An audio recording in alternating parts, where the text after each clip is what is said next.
Guthrie Govan once said that the little finger was God's cruel prank on guitar players, and I'm afraid to say it's not just pretty words, because basically everybody that ever picks up this thing struggles with using their little finger at one point. But lucky for you guys, I've heard your cries for a workout plan that will solve our pinky finger woes, and I've come up with this 4-part workout routine that you can do every day in 10 minutes or less that's definitely going to get you more control over that little guy. It's all based around the A minor scale, and it can be played on any string. Check it out.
Well, hey there kids, it's your good buddy Uncle Ben reporting to you from a dark and stormy day here in East Tennessee. And if you listen closely in the background there, you might just hear the violent pitter-patter of the monsoon that has enveloped Knoxville out of nowhere here.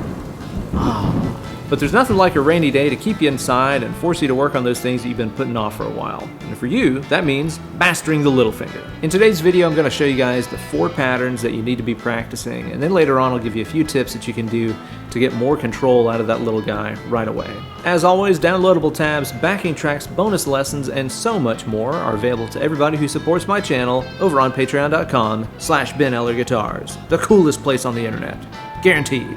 This week, everybody who supports my channel, even at just a $1 a month level, is getting a boatload of stuff to download to go along with this video. I'm going to be giving you guys those 4 different practice tracks on a loop that goes through the entire sequence 4 times each at several different tempos to suit your needs. I'm also going to be uploading the MIDI tracks of those exercises. That way you can put them into your DAW and use whatever, samples and stuff that you want to practice along with and set the tempo yourself.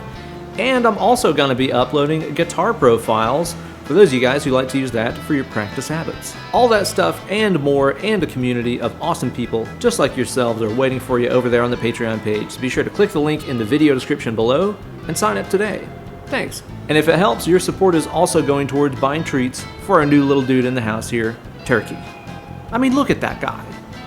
He needs treats! Gear-wise today, I'm using my Suhr Modern T, which is the best doggone guitar in the world. I've got that running into the Fractal Audio Axe FX3. Okay, so these exercises are all based around a 1-string A minor scale. I'm going to be doing all of these on the 3rd string today, but you could also take these patterns and move them over to any other string.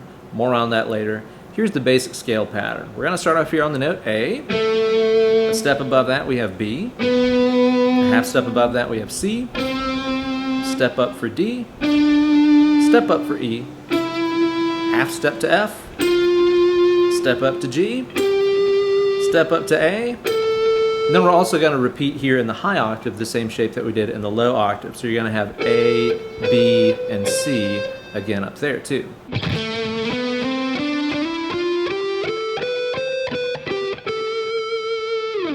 Each of the practice patterns is going to take that single string scale and bust it up into 3-note chunks. So the first group of 3 notes is going to be A, B, C. Okay, so we're just using the first 3 notes of the scale right there. Now, in each of these 3-note groupings, I want you to pay really close attention to the middle note, right? Every one of these has a low note, a middle note, and a high note. I want you to keep your eyes on the middle note because that's where the next pattern is going to start. See, our first pattern here was ABC. There's the middle note right here, B, right? Our second pattern is going to start with our first finger on that note, okay? So we're going to have B, C, D. Again, eyes on the middle note. That's where the next pattern is going to start, right there. C, D, E. Middle note, D, E, F. Middle note, E, F, G. Middle note, F, G, A. Middle note, G, A, B. You guys get the idea. Rhythmically, all these patterns are going to be based around triplets, meaning 3 notes per beat. Triplet, triplet, triplet, triplet. The first part of your workout is going to use those 3-note groupings walking straight up them, which is why I call this pattern ups. A, B, C, A, B, C, A, B, C, A, B, C. We played up that 4 times. Now you're going to go to the next sequence here, B, C, D. Next sequence is C, D, E. Get that big wide stretch going on here. D, E, F. E, F, G. F, G, A. G, A, B. A, B, C. So we waltz up an entire octave of that. Now after we reach that high octave right there, we're going to restart the entire idea and walk down the neck. So even though you just got done playing A, B, C up here 4 times, you're going to play it 4 more times just to restart the descending ups, if that makes sense. Jump down here to the G. Jumping down to F. Half step down to E. Taking it down to D. C. B. And A again. Now on the practice tracks that you're going to download on the Patreon page, you're going to go all the way up and down that entire sequence 4 times in a row. Let's play it together here at 100 beats per minute. 2, 3, 4.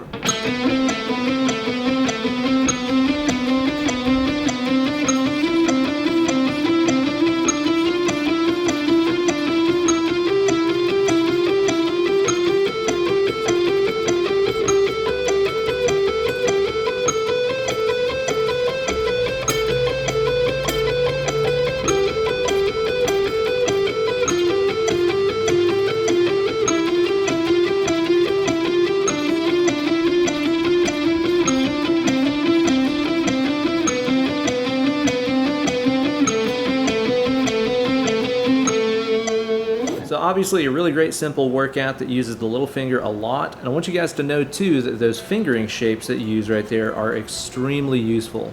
Those are the fingering shapes that you're going to see in like every 3-note per string scale that really help you learn how to stretch your fingers out and get maximum reach out of them and everything. It's also worth mentioning too that whenever you encounter that big wide shape where you got a whole step in between all 3 notes like you do when you play C, D, E, I recommend doing that with fingers 1, 2, and 4. See, some people that want to try this as 1, 3, 4, that doesn't actually benefit most people. Some people get away with it. Paul Gilbert does it. He's got ginormous hands.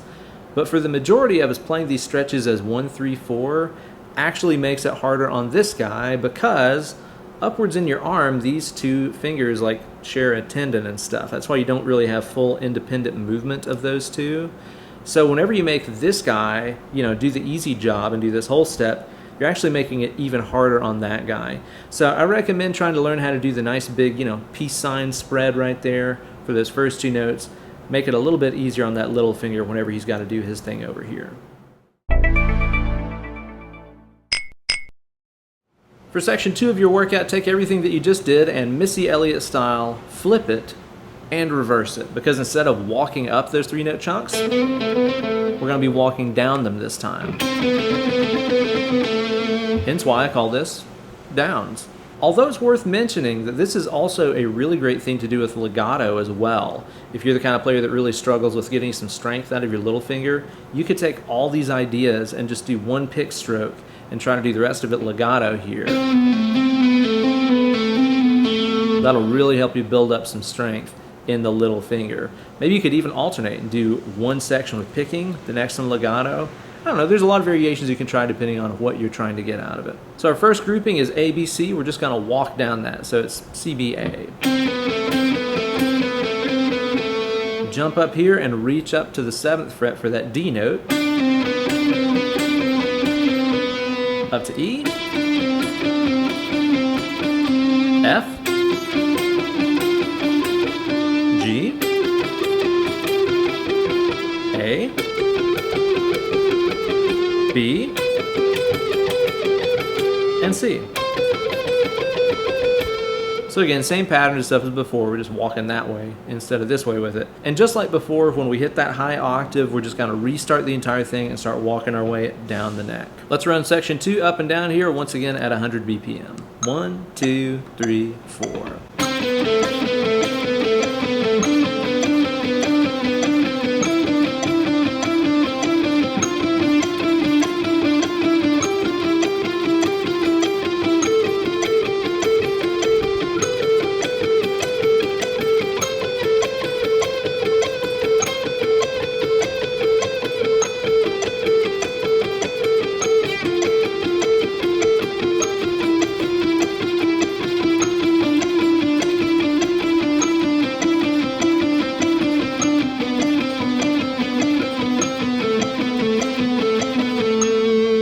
Again, all things you got to get used to if you want to play those hot Yngwie licks that move up and down a single string like that. Leather pants, not included.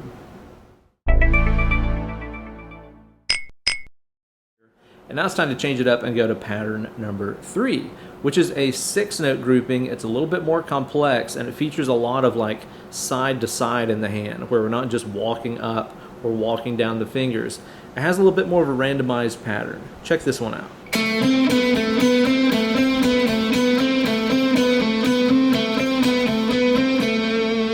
For those of you guys who have watched my 666s video, in which I detail some of the most usable 6-note patterns for shreddy playing, that's a pattern that I call low-high, walk down, walk up. 6-note grouping. Check this out. Again, we got 3 notes in every one of these sets of notes, right? We're going to play the lowest note. We're going to play the highest note. Then we're going to walk down, and then we're going to walk up. Low, high, walk, down, walk, up. It's probably a more elegant name I could come up with for those, but it matches what your fingers are doing so damn well. Let's just go with it. Low, high, walk down, walk up. Low, high, walk down, walk up. Now we're going to go to the next section of notes here, B, C, and D. C, D, E. D, E, F. E, F, G. F, G, A. G, A, B. A, B, C. You'll notice we only played each of those patterns 2 times in a row. 2 times 6 is 12. That's the same as our 3 times 4, which is 12. Yay for math. So we're going to be doing each of these 6-note groupings 2 times. Whenever we reach the high part, we start over and start moving our way down the neck. Let's go through section 3 up and down at 100 BPM. 1, 2, 3, 4.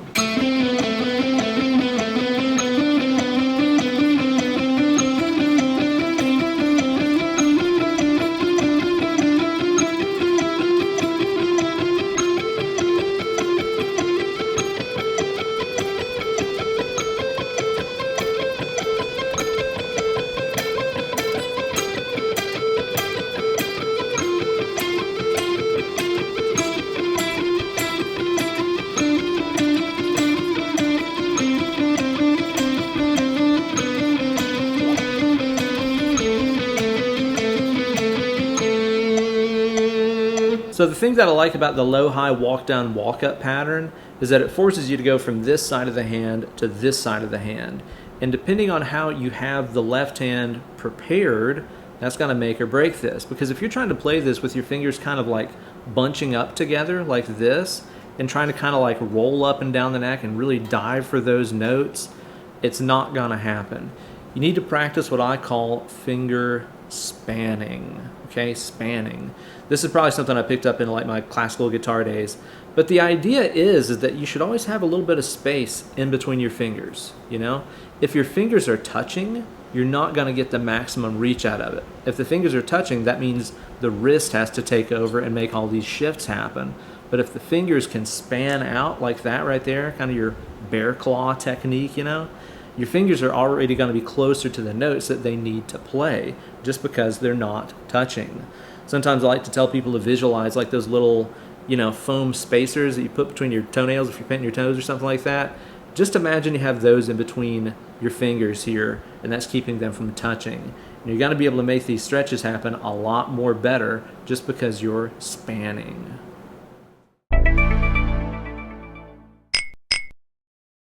And for our last section of our workout, we're going to close this out with the opposite of what we just did, which is going to be high-low, walk-up, walk-downs, okay?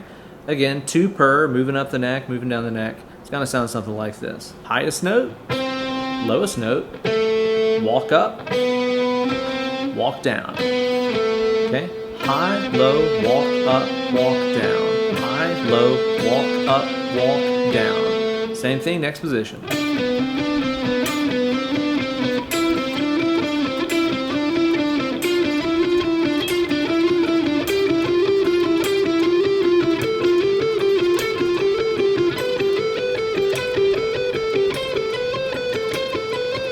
One more time for the world, 100 BPM. Let's go. 1, 2, 3, 4.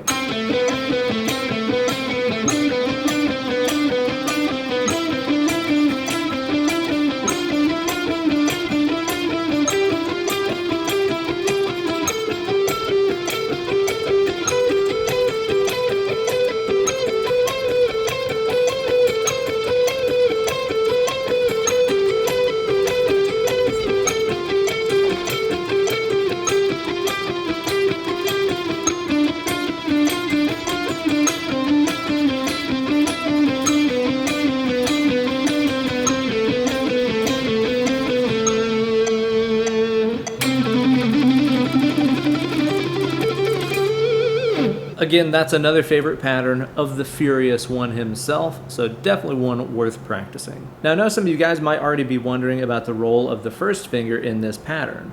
Do we keep it locked down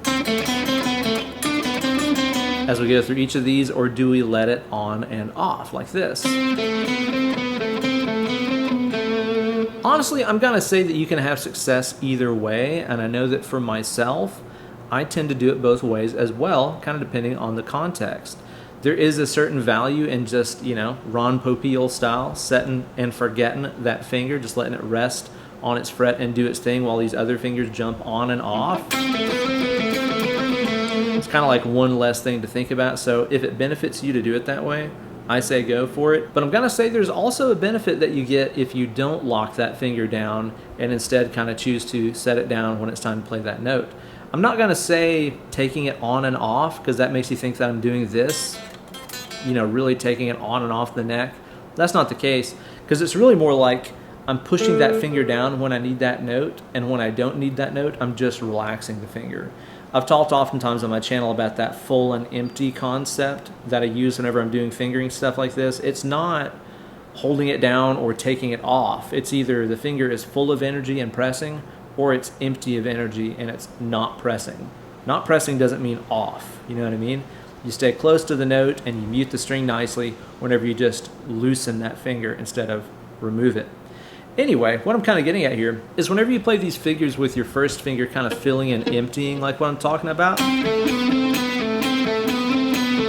the thing that I like about that is I really feel the groove in both hands. Da, da, da, da, da, da. It's like for every action over here, there's an action happening over here, and I think that really kind of helps me lock in. Whereas if that finger is just kind of snapped down and, you know, glued to the fretboard, it's kind of like some things over here have an action in this hand, other ones don't. So it's kind of like the groove is sort of separated in the hands. But whenever you do the full empty thing with the first finger, both hands are lining up with each other. That might benefit you. I recommend trying it both ways. So like I said at the start of the video, you can practice this on any string, and you could do this a couple of different ways. For one, whenever you learn that sequence of patterns and stuff that we learned, right? How we learned this shape is connected to this shape is connected to this shape. Well, those are going to go in the exact same order regardless of what A note you start on. It could be this A, it could be this A, it could be this A, whatever. Let's use this one here on the 5th high E string, for example. That's an A note. Now, if you remember, we started off playing this sort of 1-3-4 shape, right? Then we connected off of the middle note and used the 1-2-4 shape. That gave us our B, C, and D. Off the middle note, we played our big wide 1-2-4 shape. C, D, E. Then we moved up here to D, E, F, E, F, G, F, G, A, G, A, B, A, B, C. Ooh, that was interesting, wasn't it? Again, if you learned it once, you learn it every time. It's not like the alphabet ever changes order or anything, right? ABC is ABC. It doesn't matter what string you put it on. So be sure to practice all 4 variations on the different strings and stuff, and I'll help you learn the notes on those more better anyway. And before we go, I want to give you guys one more tip to think about if you're looking to gain more control over that little finger right away, because I've been teaching guitar for like 17 years or something at this point, and I've never seen anybody who's just instantly comfortable using that guy.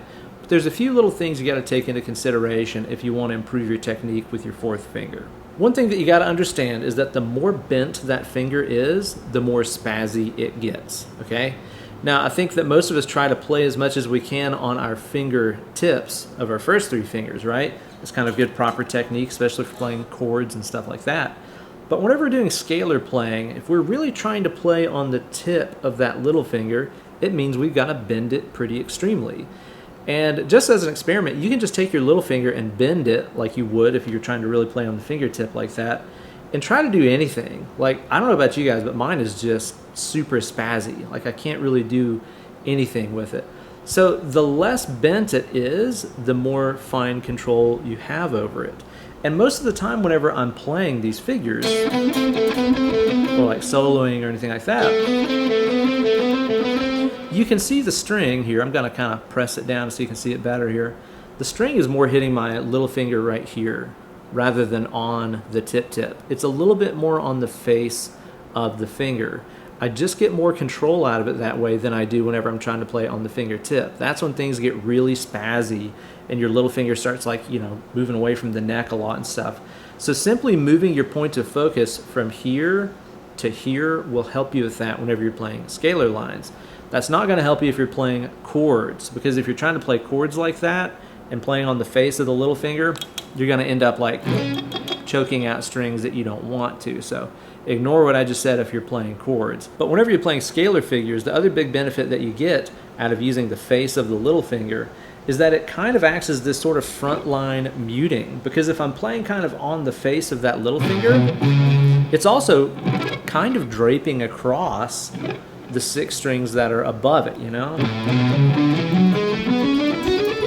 So it just kind of instantly cleans up your playing anyway, just to have that little front line of muting going on by playing with the face of the little finger. So try that out and see what it does for you, and let me know if it works in the comment section below.